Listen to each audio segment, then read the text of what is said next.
Hello everybody, Max Scoville and Brian Altano here for you from IGN. We have Star Wars toys. That's right. Black Series, brand new figures from Hasbro. These were Comic-Con exclusive. Now, the Black Series are the 6-inch Star Wars figures they've been doing for a while now. They're a little more high-end. They've got more points of articulation, kind of bigger, better sculpts. But they're really cool, and we've actually seen a bunch of them before. But for the first time ever, we're seeing a brand new Kylo Ren, which we've seen figures before in the Black Series line. Now, this one's really cool because he's unmasked. First time you've actually seen him like that. So there's Adam Driver's, head in case you wanted his weird face as a girl's action figure. Yeah, there you go. Finally. So what's worth noting about these is the basic figures will be coming out as non-exclusive versions at some point, but they won't be including some of the cool accessories here. So, for instance, he's got this First Order standard with a nice little soft goods flag there, and then he's also got his grandpa's melted head. So they actually made it easier than ever to display this stuff, and I think it's really cool. You get this kind of First Order stand that he can kind of hang out on, or he can get changed behind it. Yeah, there we go. That's cool.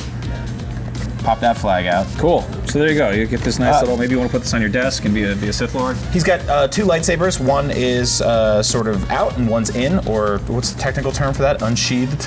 I don't want to talk about this with you. Let's move on to Ben Kenobi here. Yeah, for sure.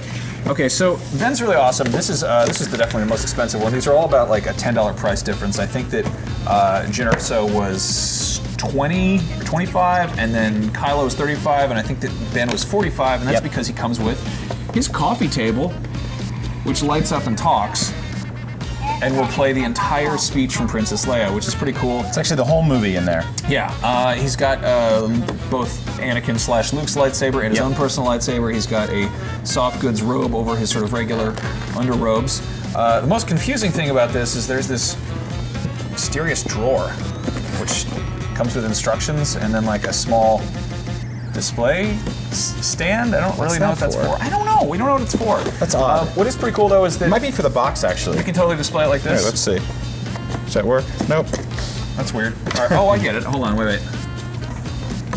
Is it taken to this? Oh yeah. Awesome. Cool. So now you got a picture of your good friend Mr. Kenobi there. Yeah. Now, of course, this is the one that's really exciting. This is Junor. So she's the main character from Rogue One, a Star Wars story, and we're going to be getting her pretty much the same exact figure. This is actually it's kind of screwed up because they totally revealed this figure at Celebration, but then they were like a week later, hey, you can buy it at Comic-Con. So I imagine people who flew all the way to Europe because they love Star Wars were kind of pissed when people who just sort of love pop culture in general got first dibs. Yeah, especially because this is the first piece of Rogue One merchandise. Specifically, this is the first action figure. So yeah, and really interesting. It's basically the packaging. Like, let's be realistic here. As exclusives, you're mostly paying for packaging, a couple accessories, and then that cool coffee table that makes noises.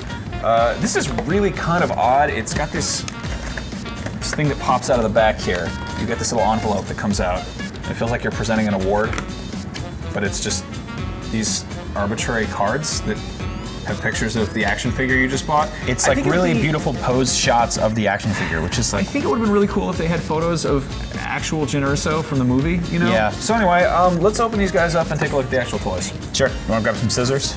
Sure.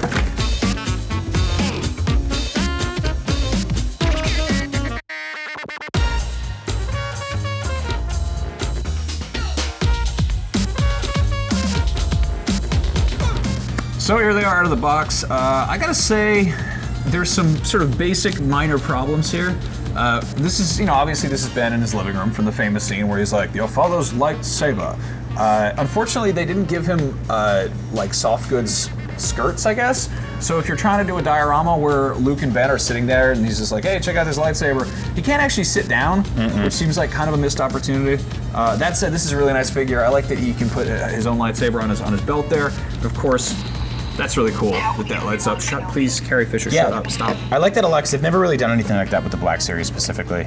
Kylo, on the other hand, is a really cool figure. I like what he's got going on here, like a good mix of soft goods and plastic stuff here, especially with the way they've done his helmet, and his head pops out, and he's got this helmet down here.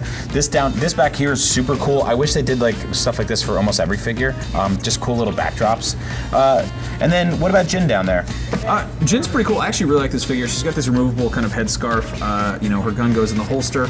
The articulation is a little bit flimsy, like her knees feel kind of wobbly, but just a really cool character design. I feel like they totally nailed that kind of like futuristic, dirty 70s look that the original film has. So I'm looking forward to more Rogue One figures from this line. Anyway, we got plenty more Star Wars toy stuff. Please just stop doing that. We do Star Wars stuff on IGN. Thank you for watching. Stop doing that. These are collectibles. Look at this. Just Quit it. generations of love. That doesn't make any sense. Stop.